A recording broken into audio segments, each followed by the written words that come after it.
Before we kick off the panel discussion, we have with us a featured funder.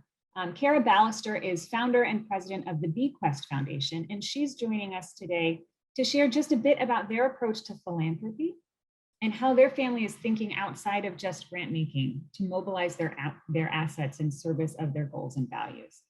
So Cara, we'll start with you for just a few minutes. Cara, would you share with us a little bit about your approach to philanthropy? Yeah, sure. Thank you, Katie. So as Katie just mentioned, I am the president and co-founder of the Bequest Family Foundation, and I also have a fund at the San Diego Foundation. My husband, Andy, and I founded the Bequest Foundation about 5 years ago, and soon after that point, we also established a fund at the San Diego Foundation because we wanted to be able to connect with and learn from other philanthropists. We were new to philanthropy, and I'm excited to see this Enabling Community Solutions webinar series because this is exactly the type of thing that we were looking to benefit from by joining the foundation.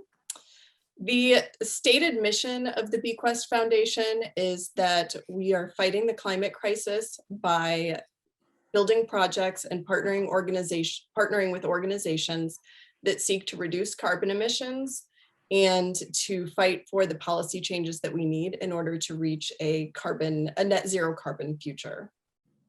Since we, go ahead. Okay. Since we got started on climate, we've kind of developed it into two main climate funding strategies. One is that we support advocacy groups, like I just mentioned, for those policy changes that we absolutely need. And the other is that we do a lot of building and investing in projects, mostly here in the San Diego area. We've funded a lot of solar projects. We've done some things in the EV space, and we've even funded some tree plantings and a community garden. And for us, it's really important that the projects are always sited in a community of concern or are built for, like a solar system that's built for a nonprofit that serves a low-income community. And that way we're able to get multiple layers of benefits where we get to create an environmental benefit from either building some new clean energy, reducing carbon, creating more sustainability. But then there's usually quality of life or cost savings for building solar for communities of concern as well. Thanks for sharing that. And we'll be talking more about how important it is to focus on historically underserved communities later in this program too. Cara, it's a little bit unusual maybe for family foundations to focus on climate. Why did you decide on that focus for the foundation? For us, it was that when we were thinking through what we wanted our mission to be several years ago, there were a lot of different issue areas that my husband and I both cared about. And at about that exact same time, the 2018 IPCC report, or the Intergovernmental Panel on Climate Change, came out. Many of you might even remember this report. It was headline news. It's still talked about in a lot of circles to this day. And it was the report that stated that if carbon emissions continued on the current trajectory that they were on, that we were facing 1.5 degrees Celsius of warming by as early as 2040, with effects ranging from increasing drought, increasing global poverty, inundating coastlines, massive die-offs of coral reefs. And so that report really just became a pivotal moment for our family foundation and was a call to action. And so we ended up adopting climate as our primary mission. Yeah, now is the time to be focusing on climate solutions for the future. And it's not just through grant making that you're living these values, it's also through your investment. So why and how did you decide to invest sustainably? And I'd love for you to share a little bit about how you pushed the San Diego Foundation to start offering sustainable options too. Yeah, well, it was really important to us that we were using all the assets of our foundation towards our mission, not just our grant making. So once we adopted a mission of decarbonization, we wanted to be sure that our investments weren't working at odds with what we were trying to achieve with the foundation, with our grant making and our projects and all the different organizations that we were involved with. So we had started the foundation. It was fairly low carbon, low fossil fuels to begin with, because that was just already a personal value of ours. But we quickly got involved in the fossil fuel divestment movement. And so we worked closely with our investment bank for the last several years, actually, to become fossil fuel free. And it was a more complicated process than we realized going into it. And once we were really making headway with the foundation assets, we realized that we wouldn't be able to say that we were fossil fuel free and that we were divested unless we could also say that about our fund at the San Diego Foundation. So we talked to the San Diego Foundation, and it really worked out wonderfully because the foundation had already been looking at creating a sustainable investment option, and it was ready to go. And so actually that was the easiest part of our divestment journey, was we almost immediately moved our funding over to the sustainable investment portfolio. So I just wanted to take this opportunity, since there may be some other San Diego Foundation funders and fund holders on this call.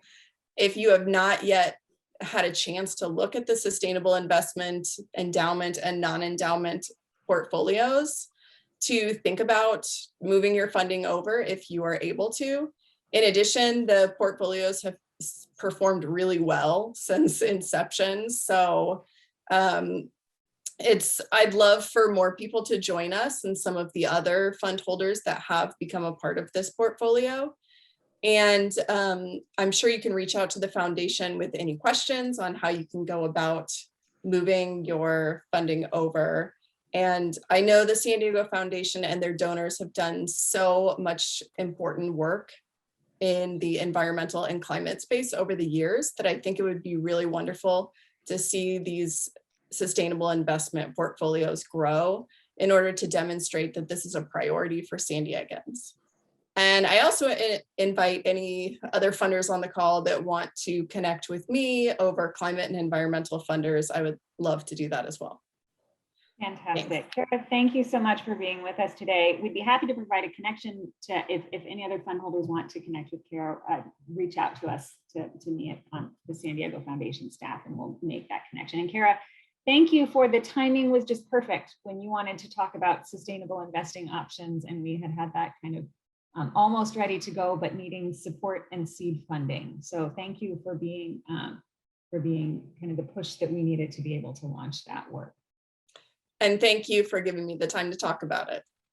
Great, thank you, Cara. We will let you go as we launch into the rest of our panel discussion. Thank you for being with us today.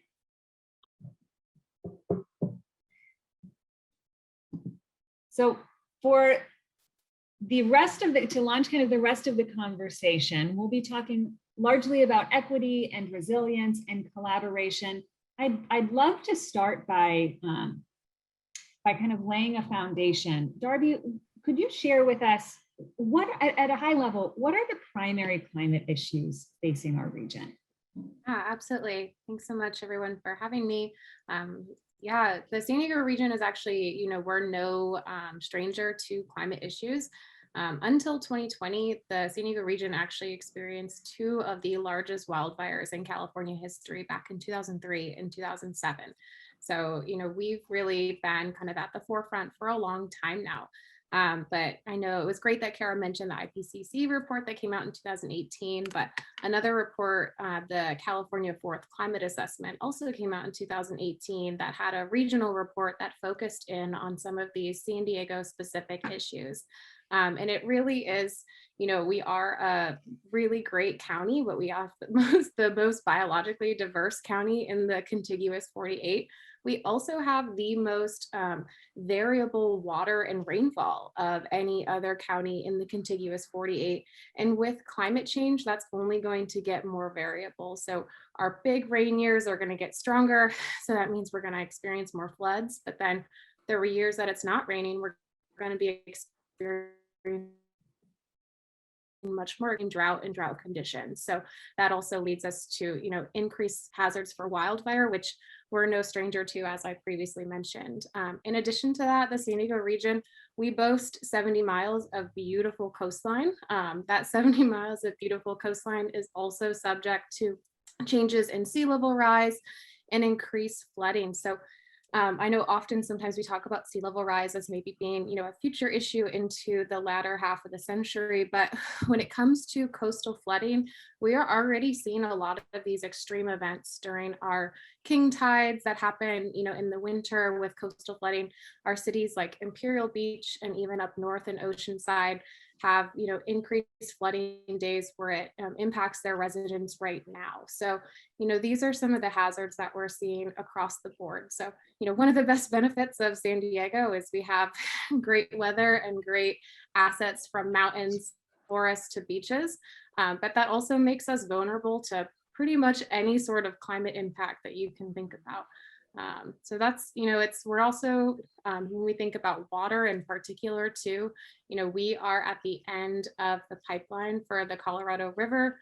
And that also means when there's other climate impacts to the north of us, like the Sierra snowpack, that also impacts us when it comes to our water resources and accessibility. So hopefully that helps, Katie.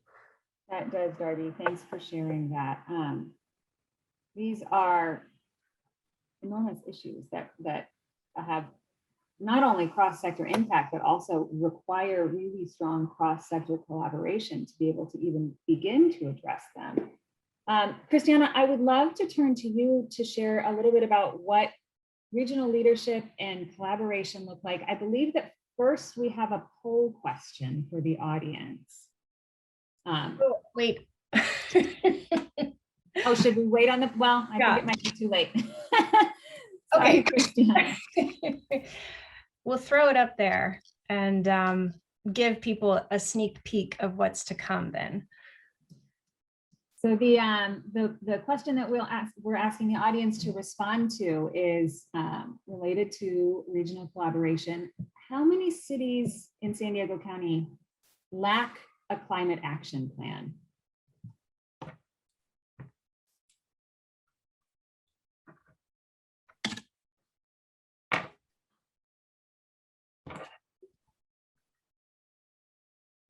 Okay, so about half of our respondents think 7, and then a few responding at 1 and 5. So Christiana, I will turn to you. Okay.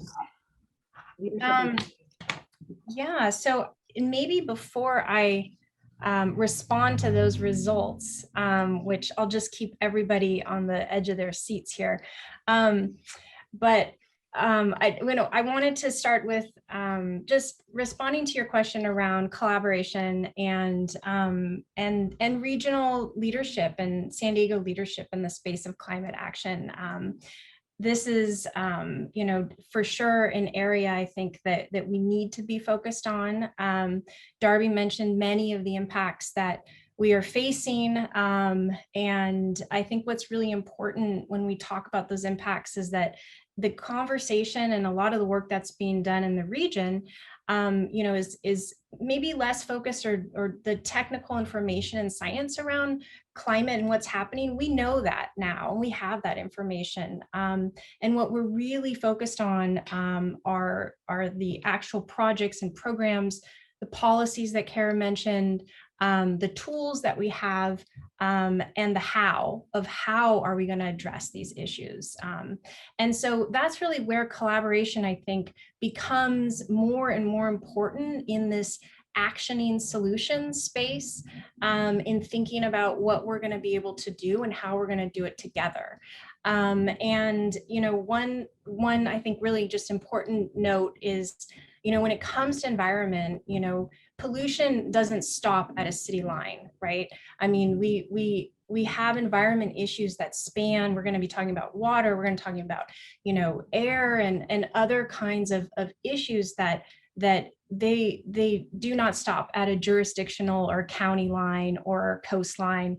And so that just in the response and the solutions that are needed, it requires a collaborative approach.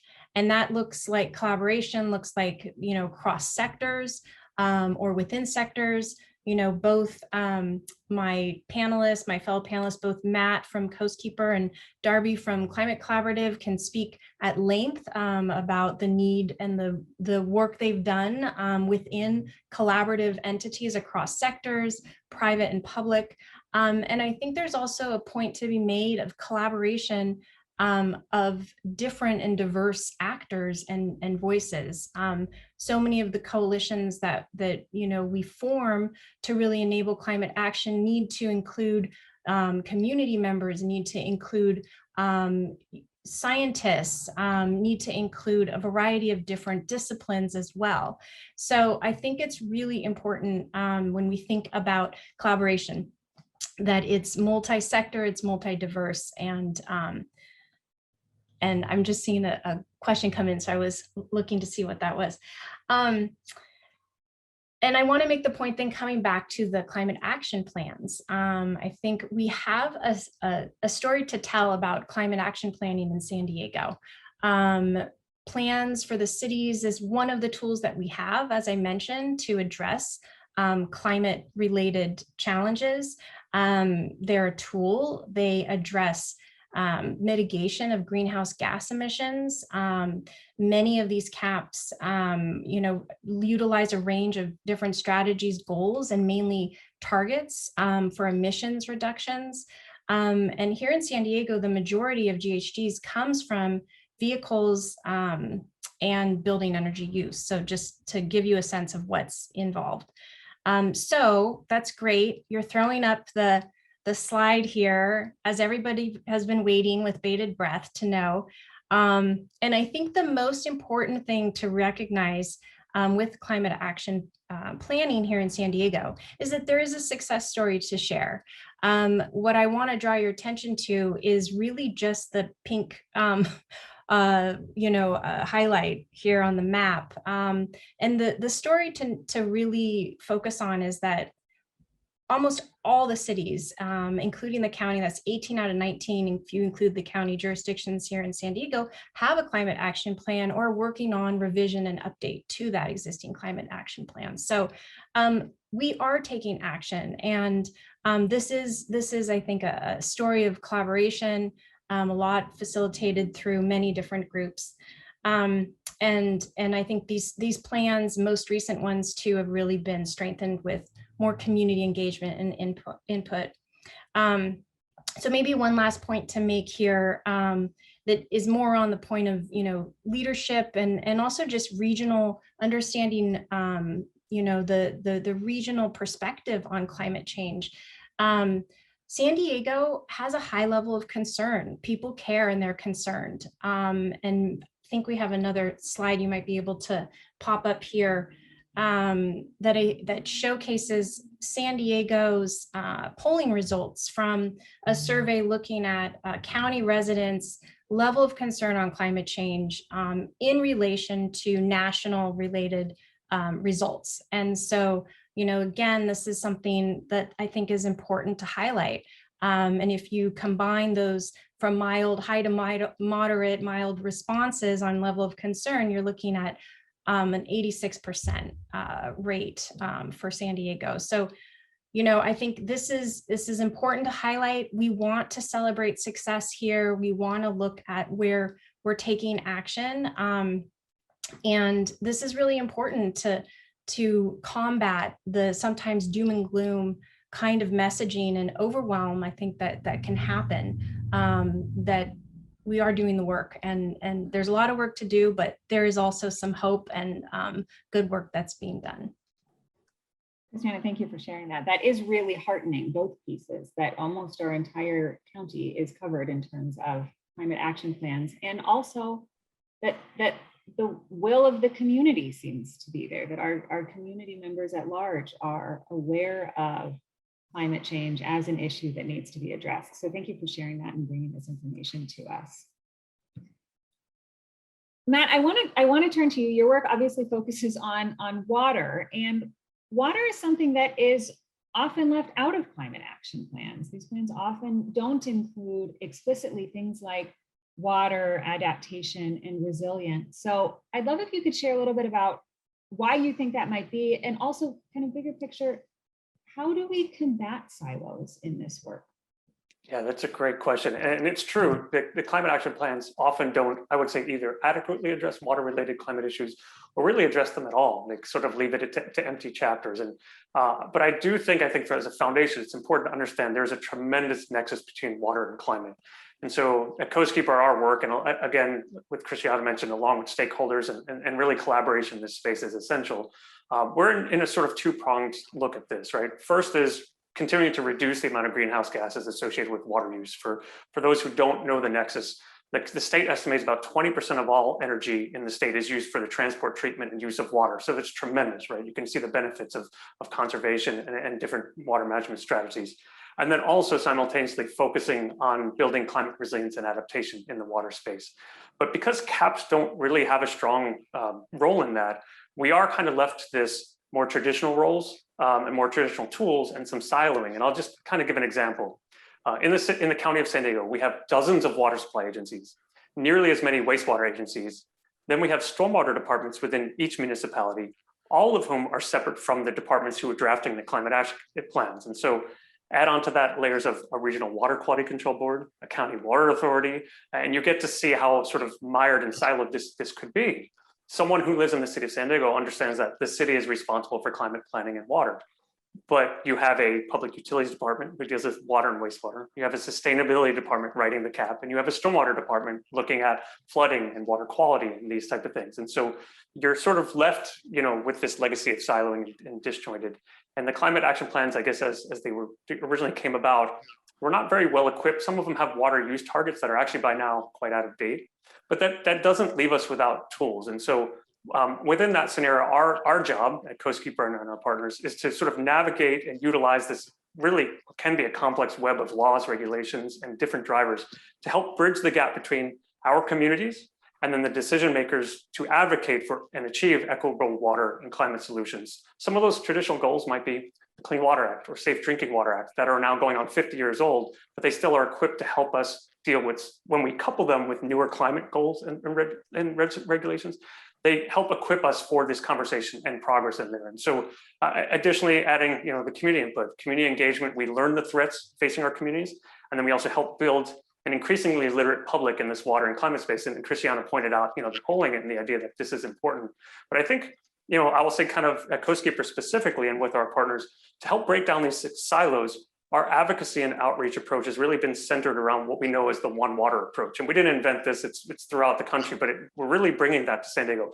And the idea behind that is very simple. Water is a single resource, although it has many different facets.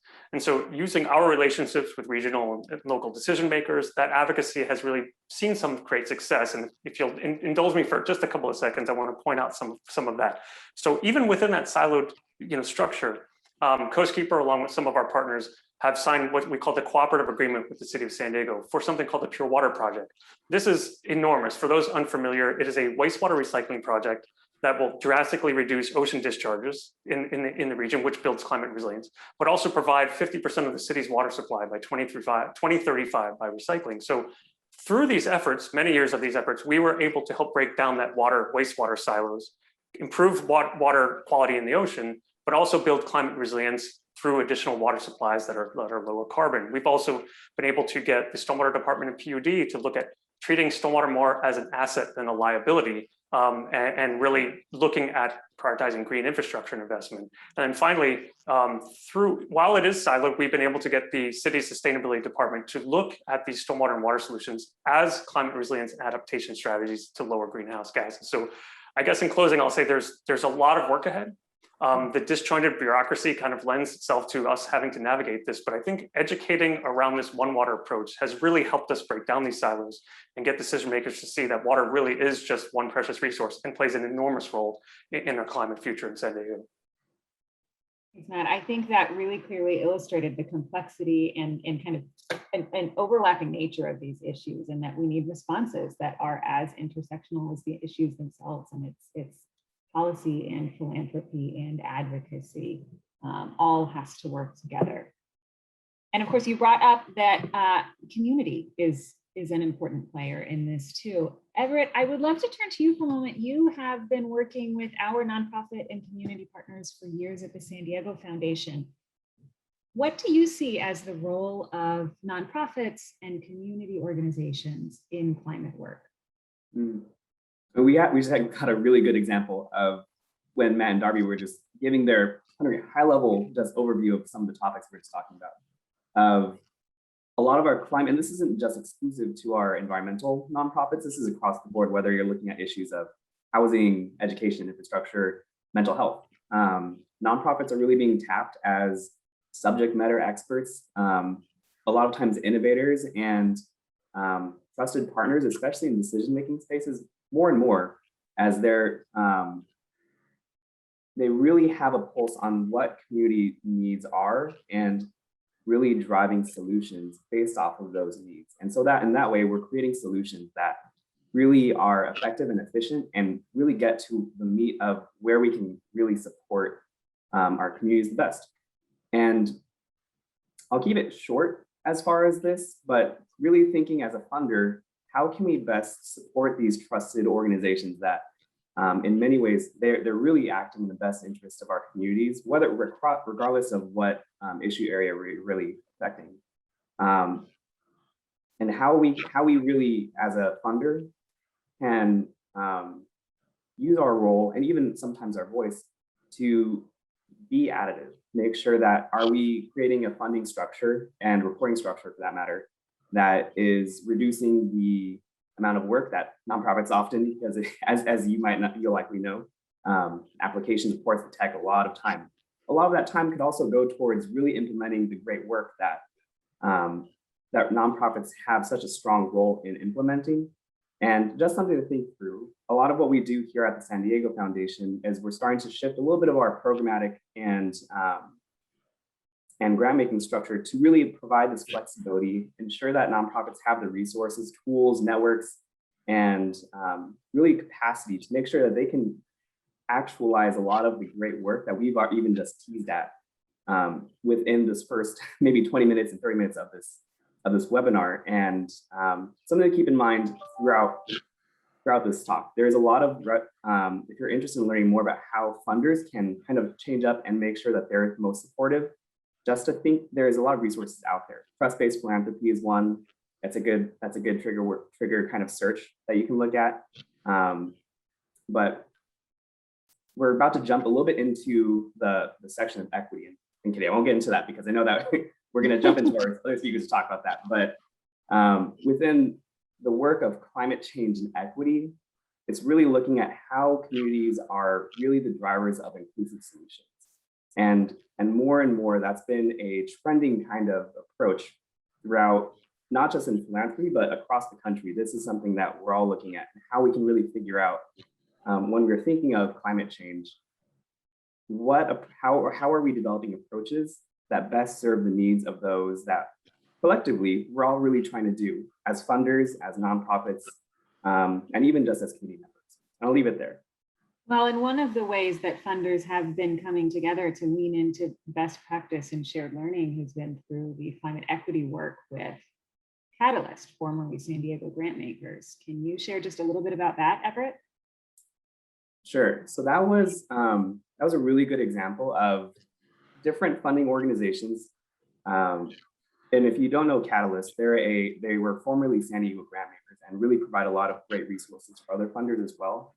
Back in 2018, we started talking with their team and saying like, hey, there's something that we can do here together. We can leverage our resources to see how we can better support organizations that are really working on community-based needs. Some of them are grassroots, others have had established kind of experience working within communities. And so it was a wonderful collaboration between not just funders at the public side, but also private space funders, as well as representatives of community members within decision-making spaces, which I think is really important for us, especially as funders, as we're making these informed decisions, that we only know what we know. And if we can have voices and input that will directly correlate to the grants that we're making to communities that are impacted, all the better. And the work that came out of that grant program was phenomenal.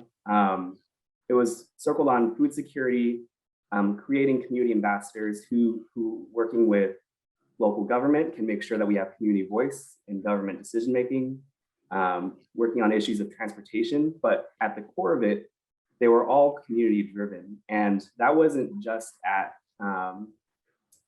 within nonprofits who were suggesting their applications and the project ideas, but also at the decision-making space. As I mentioned before, just having that community voice within that grant review and decision-making to provide that input was so key. And without those voices and without this whole kind of approach that we were looking at through a trust-based philanthropy model, a lot of the impacts likely wouldn't have risen to the top as far as a criteria for what we're working on, or wouldn't have been as fully funded. And so it was wonderful. It was wonderful. Thanks for sharing, Everett. And you mentioned a couple great resources, Trust-Based Philanthropy, the Trust-Based Philanthropy Project. Catalyst has great resources. If anyone would like more information about those, please feel free to reach out to me directly or anyone on the San Diego Foundation team. We'd be happy to provide those resources for you. I do want to turn our conversation more explicitly to talking about equity at this point. So I guess to set the stage for this, we should start by talking about what equity and inequity in the climate space looks like. Christiana, is it okay if I turn to you to kick off this conversation? What's the equity gap in climate? Yeah, thanks, Katie. You know, I think when you're thinking about equity and inequity in the climate space, I think one important framing is thinking about, you know, those that are impacting and those that are impacted. And we have, you know, typically certain sectors, you know, big business, like government, those types of sector, manufacturing, there's many different components, but those that really have a larger carbon footprint and are generating the most amount of greenhouse gas emissions that are creating this imbalance in our climate. And those that are impacted then on the other side are those that you know, we really need to prioritize. These communities, you know, here in San Diego, we have several highly burdened communities that are being impacted by these climate impacts, and many times more severely or more more extremely. Communities that we know, Barrio Logan, for example, City Heights, other southeastern San Diego, other areas that you would consider being hit first and worst by climate impacts. And, you know, I think we also, one important note and something that I think, especially in the last year, has really come into light is the historical context of inequity, and especially for these communities that have dealt with redlining practices that have, you know, created different or lack of access to certain resources, public assets, for example, other you know, lack of parks or green spaces. And these communities continue to be underserved and under-resourced. And we have different terms that maybe, you know, you've heard, or we refer. Disadvantage is one that people hear a lot, and that's one that's used through the state. Here in San Diego, we commonly refer to those communities of concern. And, you know, these communities also are impacted by inequities and planning around infrastructure, and that has a multiple, you know, layering effect then where you have major freeways or transportation that have been, you know, cut through communities, and that impacts air quality.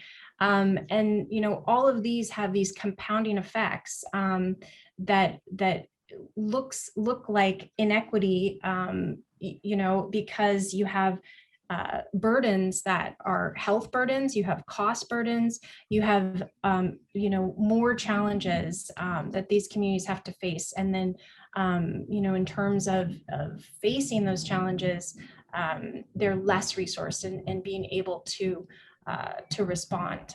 So, you know, I think that's a really important piece when thinking about equity and equity in climate. There's many other ways to look at it as well. But, you know, to address some of those gaps, I think, you know, I'll just say quickly, you know, we need different tools, we need information, we need data, There's been work recently to develop better assessments of communities that are dealing with these burden impacts, not just with a typical calculation that might just look at income or education rates, but also considering air conditioning access or tree canopy or other sorts of challenges that that would impact these communities. So for example, City of San Diego just launched a climate equity index, which is a tool that they're using in their planning and I think continuing to improve. There's also the California Healthy Places Index that also looks at multiple different factors that are assessing communities that are highly impacted. I think we also need to consider, in terms of addressing these challenges, community involvement. I think organizations, many of our nonprofits that we work with, that we know and love, are working so hard to integrate community voice and perspective into planning processes, into decision-making processes, and to get folks more engaged. And I think they're really instrumental in this work. And then lastly, I'll just say we need leadership. We need leadership to put equity front and center when we're thinking about climate solutions. Thank you for walking us through that, Christiana. Matt and Darby, I know that equity is a central piece of your work. What are some of the solutions that you're working toward and in your work, and what are the opportunities that we have regionally to increase equity and kind of close the equity gap?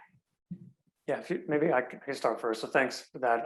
By the way, again, I agree with everything Christiana said. It's spot on. I think, when we look at things, and particularly the water and climate space, like water pollution, flooding, even water rates, which are some of the highest in the country, and in California, poor air quality, lack of green space, even lack of coastal access and sea level rise.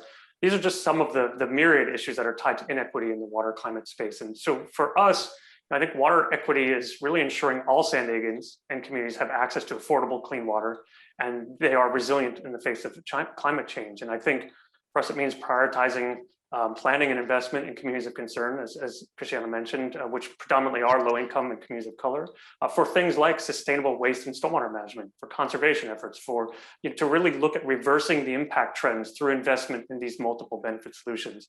I think it also means those that contribute most to the burden should begin bearing that burden moving forward, and not externalizing the costs on others in society has happened.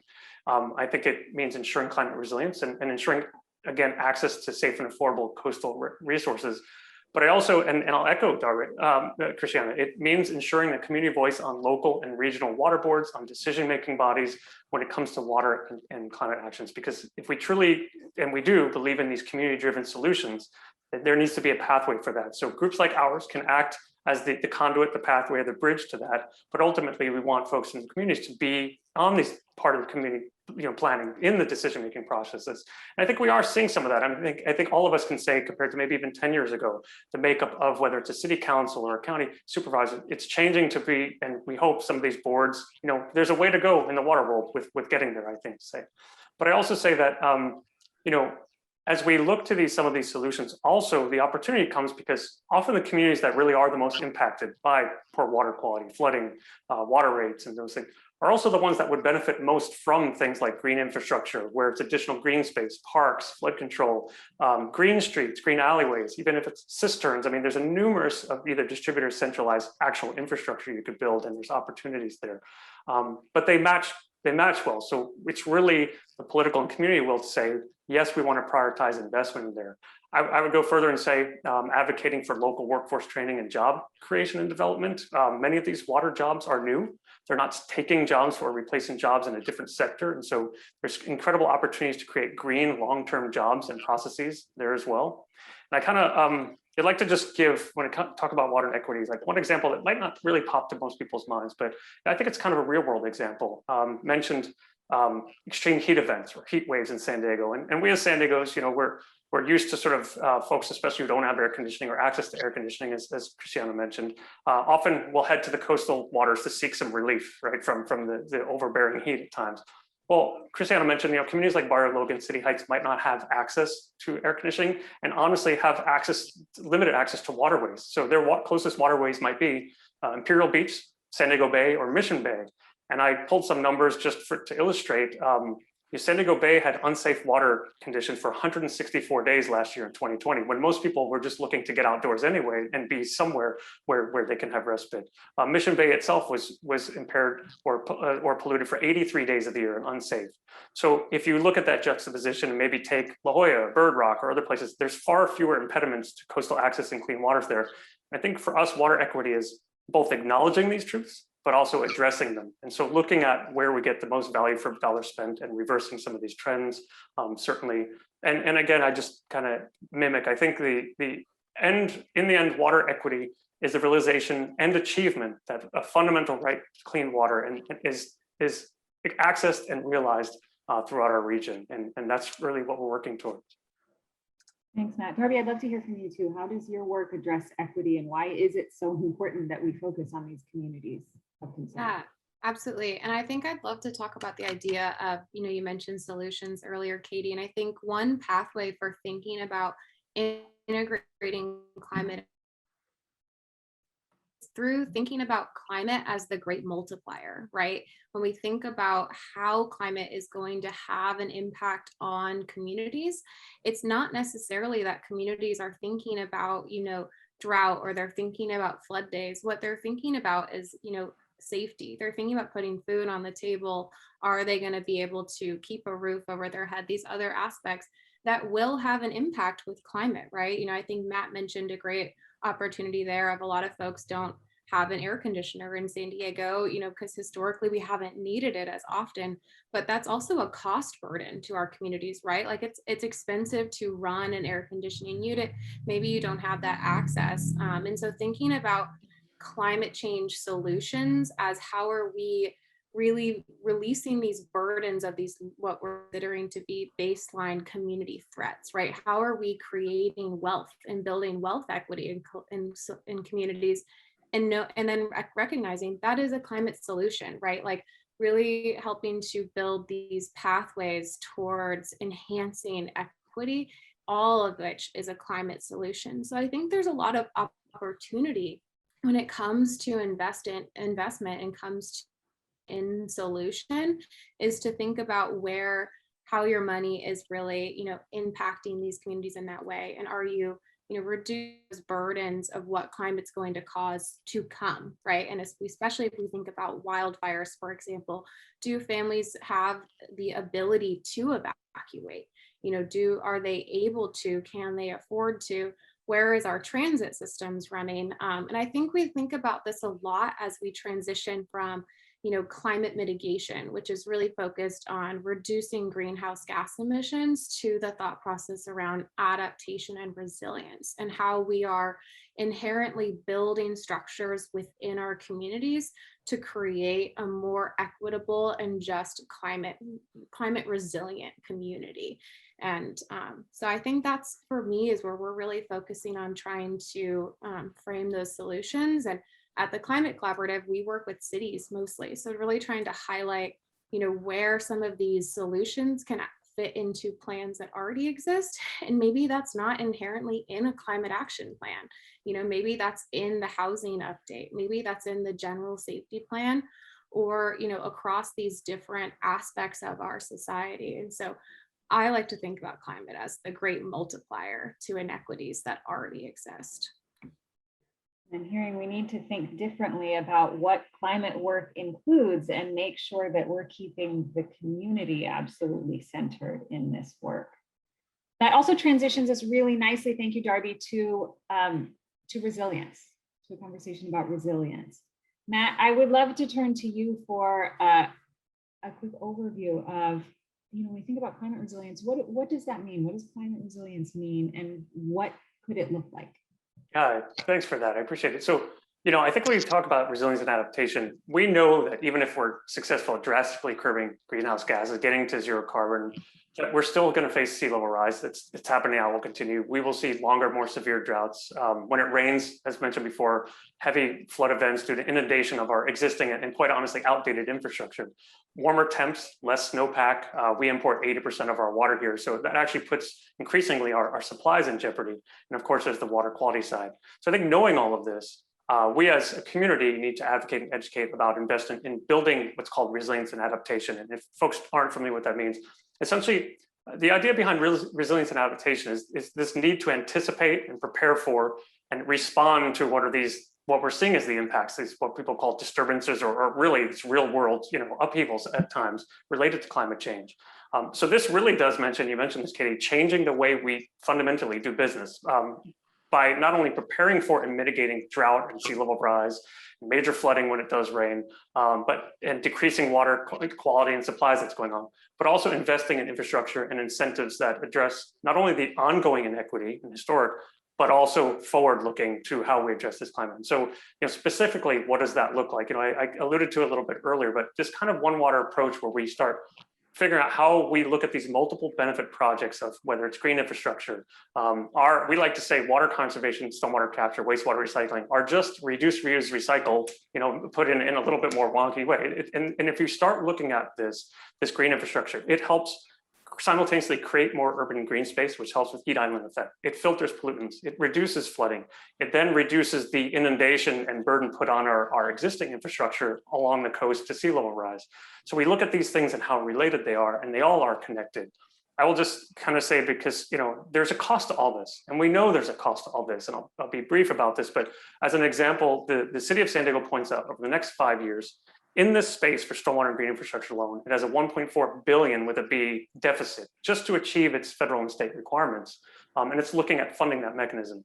But we look at that as taking maybe, it's a non-cap related thing specifically, but it's different drivers that will help drive forward the initiatives and the movement in this resilient space to actually build the green infrastructure, the nature-based solutions in these urban areas that will allow to get there. And I'll just kind of finally say, I think the most important thing I would also kind of leave with people in terms of that, the support of where folks are in our region and nationally.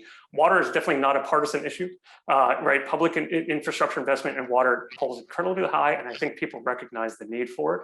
And so that's also what we're looking at here in our region in San Diego is garnering more attention to that and building more support. And so, I think these efforts that we do are aimed at solving historic and ongoing problems, but also while appropriately planning for the increased impacts and these really hazardous impacts that are coming in the future. I think we can do it, and if we put our efforts and mind to it. And I think one water approach and sort of this collaborative planning and implementation is really how we get there. Thanks, Matt. And I think since we are a group of funders at a webinar hosted by the San Diego Foundation, I think it's important to address that something that philanthropy has typically done exceptionally well has been disaster response. But a different approach is thinking proactively, getting out ahead of the disaster and thinking about how we can prepare for it. Why and how should philanthropy think differently and be focusing more on resilience rather than just disaster response? Everett, I think we have a slide that you wanted to share with us.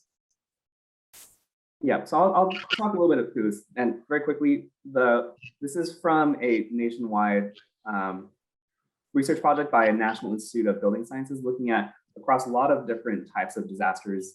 Sorry for the doom and gloom, but the cost benefit analysis of what that would look like, and very much to Matt's point, and across the field, a lot of the preventative work that we can do at this very moment would cost significantly less than the cost of response, whether that's if you're looking at the flooding, if we're doing retrofits, like thinking of nature-based solutions, can we put in more bioswales to mitigate how much of more intensified storms are impacting local buildings, businesses, communities? That cost difference is 6 to 1, whether that's if you invest $50,000 in creating those bioswales the offset is potentially offsetting $300,000 of impact to not just infrastructure. And to Matt's point, this doesn't include those co-benefits, because as you're implementing these different types of preventative measures, if you're looking at nature-based opportunities, if you're planting more trees, if you're doing more natural kinds of infrastructure, those things also provide more opportunities for communities to engage more meaningfully with natural areas, which has an improvement on someone's mental wealth or mental well-being. It sequesters carbon, cleans up our air, and a whole bunch of other benefits. And so I wanted to make sure that we kind of saw this as far as a clear kind of picture of across a lot of these different issue areas, there's such a benefit for being proactive in what we can do. And Katie, to your point, that if we're changing up and rethinking how we can be most supportive to our San Diego communities and how we can really make sure that it's really resilient and being able to adapt well, just having this in the back of your mind that if what we can do now is more proactive, it'll pay off so much more into the future for future generations, really. I think that's a really good point, Everett, and it's kind of a two-pronged point. One is that it pays off in spades going into the future, but also, in a nutshell, it's cheaper, right? If we're thinking about where to invest our limited philanthropic dollars, it's cheaper for us to invest in resilience than it is to always be doing disaster response, to only be doing disaster response. We've got just a few minutes left. Darby, I want to turn to you for any last thoughts on resilience and equity. Yeah, I think, Everett really highlighted it's really important to think about that cost of inaction too. And I know Christiana mentioned it at the beginning of the talk, our community here in San Diego really cares about, climate, but we also really care about climate because we love where we live. And so thinking about, how can we maintain that investment and maintain that investment for everyone, and really think about, when we elevate the opportunities within our region, we become more resilient together.